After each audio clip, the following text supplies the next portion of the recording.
So I just dropped Gigi off at my grandmother's and I packed her lunch and it was so cute and I look like crud. I need to send out an email for my team. I have a focal role at work where I like send out little weekly reminders, things like that, So I'm gonna do that.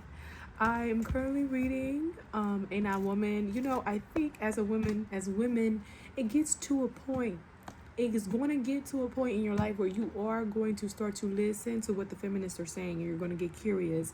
I'm reading this book as well. I'm reading like a few books right now and how I typically do my studies. And that's one of the things I love about being an independent learner, that I typically cross-reference a lot of different things. Some books I finish, some I don't. I was currently reading Patriarchy Blues, and I found a lot of thoughts and theories with that one. There was another book I said, it was called, I'm sorry, I'm trying to get my thoughts together. It was called Before They Were Men. I think that's what it's called. And it was written by a queer man, and I did feel like, I never read introductions, but I've been reading introductions, especially because the book was 456 pages, and I'm like, baby, what do you have to talk about for 500 pages? Like, that's crazy. And just to, starting to read certain introductions on certain books. I also read the introduction for, let me see, I didn't finish this one, The End of Love, another queer writer. Again, it was so important that I read these introductions because I started to realize how they were drawing on so many biases, right? Like, so the book I said, Before They Were Men, written by a queer man, because I was, trying to learn a little bit more about like men and their experience within patriarchy, if they had any awareness within patriarchy, and if there really was any drawbacks to men being within patriarchy. And I still stand on my original thesis, which is that there are no drawbacks to men being within patriarchal society, right? The only drawback is that they perpetuated on amongst one another. But I definitely think the benefits of being a man within a patriarchal society far outweigh anything that could be happening on the back end. There's like, quote unquote negative things within the patriarchy. Like, you get so many benefits from being a man within patriarchy that none of that don't even matter. That don't even matter. By the time men wake up and start to realize, like, oh, it's go game, it's go time, it's tea. Another thing I've been trying to finish is my article about Scott Galloway. Y'all know I don't like Scott Galloway, and as I'm listening to the audiobook, I'm almost finished with this audiobook. It's Ain't I Woman by Bell Hooks. And I'm going to go back to my point about the end of love as well. Just stay with me. It made me realize that women have been going through stuff since the beginning of time, right? And I do remember even being a young girl, seeing a lot of black women switch and start to become Muslims. I thought it was super weird, like, black people becoming Muslims, like black women becoming Muslims, because I'm like, why? And it never really registered with me. I did think on some level as a young woman, seeing black women become and transition into being Muslim, obviously they did it for a sense of purification, sanctification, because black women have always been, seen as defile and just lewd and worthy of disrespect. But I do remember being a young girl, and I thought that, my grandfather, because they're not Muslim, but I got people in my family who kind of, went down that path, right, in the early of 20th century of, like, being Muslim. I thought they was African. I definitely thought they was African. So, learning a lot there, but I will say this. I always, when I think it was, like, maybe 2-3 years ago. Well, how old am I now? Okay, so that was probably like 4 years ago when I first heard somebody critique Malcolm X, and it was such an aha moment for me because I'm like, it was always something about him. I don't know what it was. And he was definitely incredibly misogynistic. Bell Hooks shares the ending of one of his books. It was an excerpt, and he just spoke about his wife Betty and how he's never home and how Betty will put up and shut up, basically. And Betty is worthy of his respect, and he gives Betty his, stolen regards. But I just think at the end of the day, I always kind of had a little iffiness about Malcolm X, and so I thought that was very, good that she was really referencing how he was incredibly misogynistic, and it's true because I don't think he ever really did anything to uplift black women. He does have this very, prolific clip that's like the most disrespected person in the world is black women, right? And I'm not going to veer too far left, but I'm going to finish my thoughts with this one and by saying I do think for so many, anytime men are in leadership positions, or at least back then in the Black liberation movement, any reference to women, and I think it's the same to this day, it's generally for marketing purposes, right? It's to look communal, to look like you are not the other, black men, to look like you are the stand-up. And men get a lot of praise for that, right? Because they know that it's the one thing, at least for women, black women are, oftentimes without commitment, without protection. So to say, hey, I'm the black man who's the stand-up, a lot of times, depending on the platform, depending on what it is that you do, that is a very lucrative, right, and praiseworthy marketing strategy. So a lot of people will pivot towards that while simultaneously treating their wives and stuff like crap. You see this a lot in, pastoral positions and church communities and things like that. So incredibly important there. Thought that was great. But back to my point about the two queer writers and my references of their works, the 450-page book, okay, Before They Were Men. I don't remember the author's name, and that's one thing I always tell you guys I got to get better at that. Just kind of remember the author's names. I just kind of look again. I like books for cross-reference. I get it being an independent learner, independent thinker. No, I'm kidding. But seriously, I just like learning, and so I just kind of be a little hungry. But that is the title of it. I know for sure it's Before They Were Men. 456 pages. And I'm reading the introduction. The writer spoke about how, he had, he was ready to go to war with these two students. I think he's a TA, like for a professor or something like that. But anyway, he's ready to go to war with these students. These young black kids, these young black boys, they show up to his class. He's ready to teach and talk about queer studies. These two black boys in the back of the class completely disengaged. He shares the example of how his brothers, tortured his Barbie doll when he was young. And for him, it was a reference to say black men are violent, right? And that's essentially what he was saying, how, patriarchy, masculinity, whatever his word choice was at the time. And just kind of just sharing how, men can be inherently violent towards women and queer folk or whatever. And so the writer interpreted the students' disengagement. First, he said this, he was ready to go to war in terms of an argument, right? He thought that they were, calling him a fag. These were his words, right? Or I'm paraphrasing, but he did say faggot, right? So he was like, I'm used to that. I'm ready to argue. I'm ready to defend myself. And so that was his first line of thought.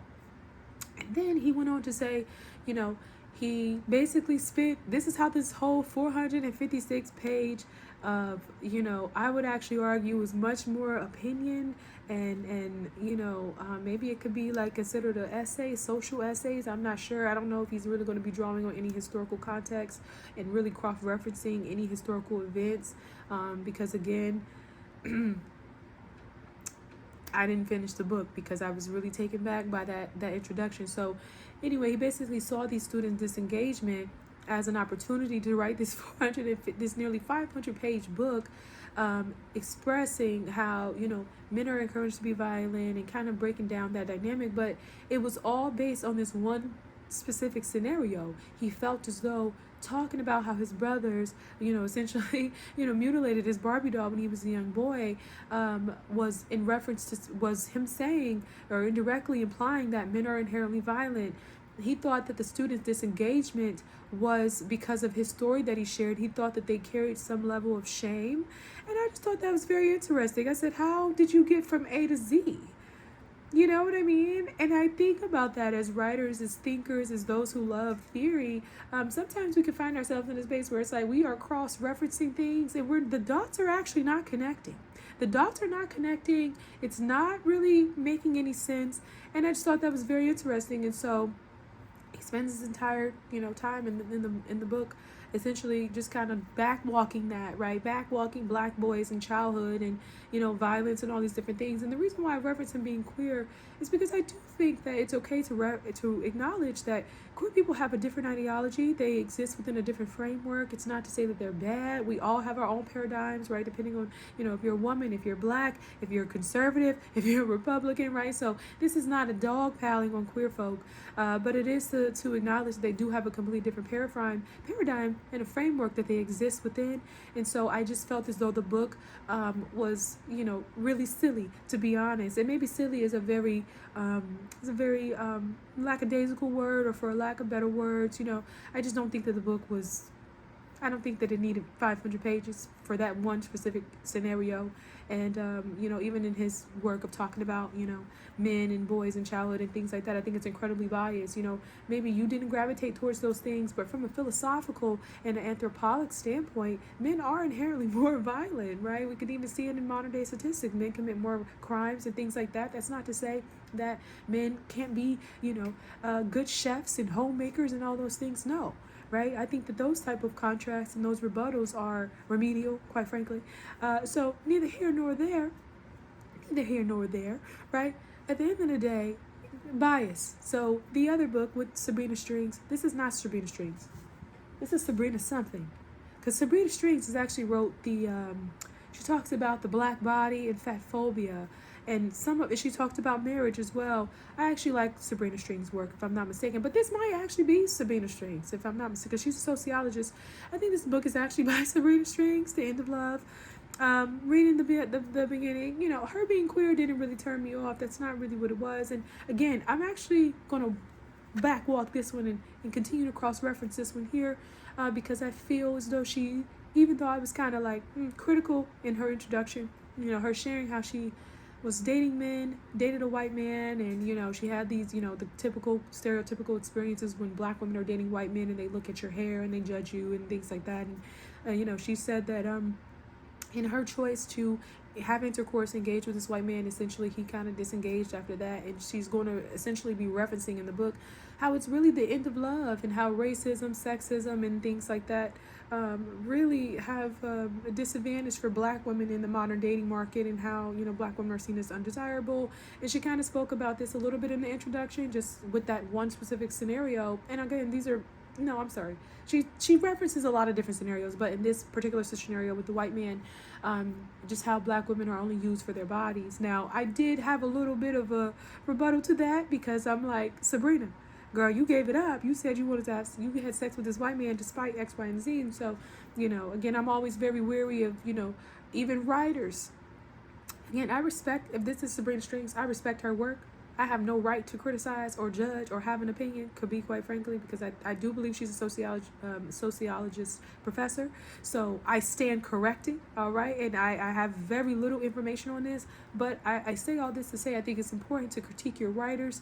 I think it's important to sit with the body of research and critique that research as well. And you have to, right? You have to, because writers and authors, we're just people. A lot of people have teams to develop the research and to create these novels, so it's not just a one and done, but, you know, it's important that you are a little bit more mindful and you're more critical of the work that you engage in, because it makes a huge difference, you know. And so I'll be interested to read more and learn about the biases black women in dating market. I do believe that those biases exist. I do feel as though I personally have experienced those biases. And before I conclude, you know, something I was thinking about, again, referencing all of this recent body of work, you know, you start talking about things like non-binary, right? And, you know, it's this big thing within patriarchy. That's typically the refute, right, that they have with the patriarchy, and saying, oh, well, patriarchy hurts men as well. And here, because, you know, when you're not this strong and violent man, right, then you're considered less than or whatever. And I think what's very interesting about that is, you know, you start to you hear all of these narratives, right? It's a very popular narrative, it's very, very widespread, right?